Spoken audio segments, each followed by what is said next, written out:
এসবগুলো প্রায় সব বাড়িতেই পাওয়া যায়, খুব সাধারণ একটা ঘরোয়া জিনিস। কিন্তু এই সাধারণ দেখতে ভুসিটার পিছনেও যে একটা বেশ জটিল আর ইন্টারেস্টিং গল্প আছে, সেটা হয়তো আমাদের অনেকেরই জানা নেই। চলুন আজকে সেই গল্পটাই একটু খোলাসা করা যাক। তো আজকের আলোচনার বিষয় হলো ইসবগুল।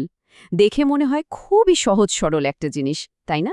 কিন্তু এর সঠিক ব্যবহার আর কার্যকারিতা যে কতটা জটিল হতে পারে সেটা কি কখনো ভাবা হয়েছে? চলুন আজ সেটাই জেনে নেওয়া যাক। নাম যেটাই হোক, ইসবগুলের ভুসি বা সিলিয়াম হাস্ক সারা পৃথিবীতেই কিন্তু এর কদর রয়েছে। আজকের এই আলোচনায় এর আসল পরিচয় আর ব্যবহারের সঠিক নিয়মকানুনগুলো আমরা এক এক করে জানব। আচ্ছা, তাহলে শুরু করা যাক। প্রথমেই জানা দরকার এই জিনিসটা আসলে কি আর কোথা থেকে আসে, মানে এর উৎস আর আসল পরিচয়টা কি। এই যে প্ল্যান্টাগো ওভ্যাটা নামের গাছটা দেখছেন, মূলত এটার বীজ থেকেই তৈরি হয় ইসবগুলের ভুসি। আর এর আসল কারসাজিটা কিন্তু লুকিয়ে আছে এর মধ্যে থাকা দ্রবণীয় ফাইবারের মধ্যে। আর নামের ব্যাপারটা বেশ মজার। এর দুটো নামের পেছনেই কিন্তু দারুণ গল্প আছে। সিলিয়াম নামটা এসেছে গ্রিক শব্দ সিলা থেকে, যার মানে হলো ফ্লিম আছে, কারণ এর বীজগুলো দেখতে অনেকটা ওই রকম। আর ইসবগোল শব্দটা এসেছে ফার্সি ভাষা থেকে, ইস্পাগোল, যার মানে ঘোড়ার কান, কারণ ভুসির আকৃতিটা নাকি ঠিক ঘোড়ার কানের মতো। এবার চলুন এর উপকারিতাগুলো দেখে নেওয়া যাক। এটা কিন্তু শুধু কোষ্ঠকাঠিন্যের সমস্যার সমাধানের চেয়েও অনেক বেশি কিছু করতে পারে। একবার দেখুন এর ব্যবহারের পরিধিটা। হজমের সমস্যা থেকে শুরু করে কোলেস্টেরল বা ব্লাড প্রেশার কন্ট্রোল করা পর্যন্ত এর সুবিধার তালিকাটা কিন্তু সত্যি বেশ লম্বা আর অবাক করার মতো।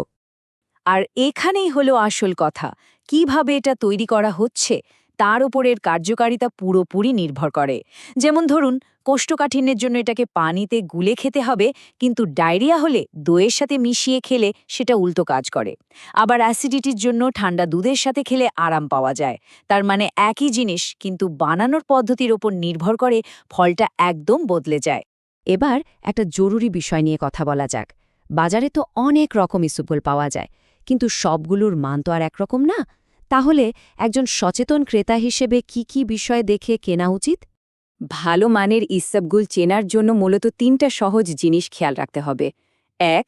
এর রং হবে হালকা। ২. কোনো সার্টিফিকেশন আছে কিনা, মানে এটা কতটা বিশুদ্ধ। আর ৩, যেটা সবচেয়ে জরুরি, সেটা হলো এতে ফাইবারের পরিমাণ কত। জেনে রাখা ভালো, প্রিমিয়াম কোয়ালিটির ইসবগুলের ভুসিতে ৯৫% পর্যন্ত ডায়েটারি ফাইবার থাকতে পারে। আর এই কারণে এটা পানিতে মেশানোর সাথে সাথে ঘন জেলের মতো হয়ে যায়, যা এর কার্যকারিতার আসল রহস্য। তো এবার দেখা যাক এটা ব্যবহারের সঠিক নিয়মগুলো কি কি। কারণ এর পুরো সুবিধাটা পেতে হলে ঠিকঠাক নিয়ম জানাটা খুব দরকার, না হলে হিতে বিপরীত হতে পারে। এটা হলো সবচেয়ে জরুরি নিয়ম, বলতে গেলে গোল্ডেন রুল। ইসবগুল কাজ করার জন্য প্রচুর পানি শোষণ করে। যদি যথেষ্ট পরিমাণে পানি পান করা না হয়, তাহলে কিন্তু এটা কোষ্ঠকাঠিন্য কমানোর বদলে আরও বাড়িয়ে দিতে পারে। এমনকি খাদ্যনালীতে আটকে যাওয়ার ঝুঁকিও থাকে। আরেকটা খুব জরুরি কথা, পানিতে গোলার পর কিন্তু এক মুহূর্ত দেরি করা যাবে না, সাথে সাথে খেয়ে ফেলতে হবে। যদি রেখে দেওয়া হয়, তাহলে ওটা গ্লাসের মধ্যেই ফুলে উঠবে, আর তখন এর কার্যকারিতা কমে যাবে। এমনকি এটা গলায় আটকে যাওয়ার মতো বিপদও ঘটতে পারে। এবার আমরা একদম শেষ এবং সবচেয়ে গুরুত্বপূর্ণ পর্যায়ে চলে এসেছি। এর উপকারিতা তো অনেক, কিন্তু কিছু ঝুঁকি আর সতর্কতার দিকও আছে, যেগুলো সবার জেনে রাখা উচিত। একটু সাবধান, যদি ভুল নিয়মে বা বেশি পরিমাণে খাওয়া হয়, তাহলে গ্যাস, পেট ফাঁপা বা অস্বস্তির মতো কিছু সমস্যা দেখা দিতে পারে। তাই বুদ্ধিমানের কাজ হল সবসময় অল্প পরিমাণ দিয়ে শুরু করা।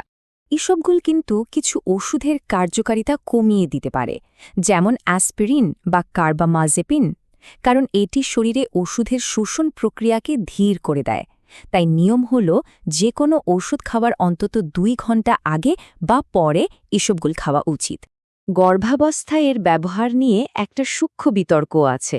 একদিকে ক্লিনিক্যাল গাইডলাইন বলছে এটা নিরাপদ, কারণ এটা শরীরে শোষিত হয় না। কিন্তু অন্যদিকে পর্যাপ্ত গবেষণার অভাবে অনেক বিশেষজ্ঞই এই সময়ে একটু বাড়তি সতর্কতা নেবার কথা বলে। তাহলে পুরো আলোচনা থেকে মূল কথাটা কি দাঁড়ালো? জিনিসটা প্রাকৃতিক হলেও এর সঠিক ব্যবহার না জানলে চলবে না। আর এটা আমাদের একটা বড় প্রশ্নের দিকে নিয়ে যায়, আমাদের ঘরে থাকা ঔষধ বা সাপ্লিমেন্টগুলো সম্পর্কে আমরা আসলে কতটা জানি বা জানার চেষ্টা করি।